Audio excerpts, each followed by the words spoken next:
Hi everyone, welcome back with me again in this channel. On today's video, I'm going to show you how to create an aggressive shake effect by only using transitions and animations on CapCut.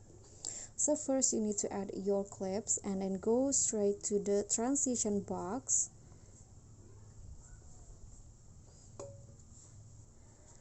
Find the distortion category and then select the pulse transition for 0.4 seconds. Click on a check icon. Now click on a second clip, go to animations, and under the in category select the turbulence animation for the whole video, 1 second, like this.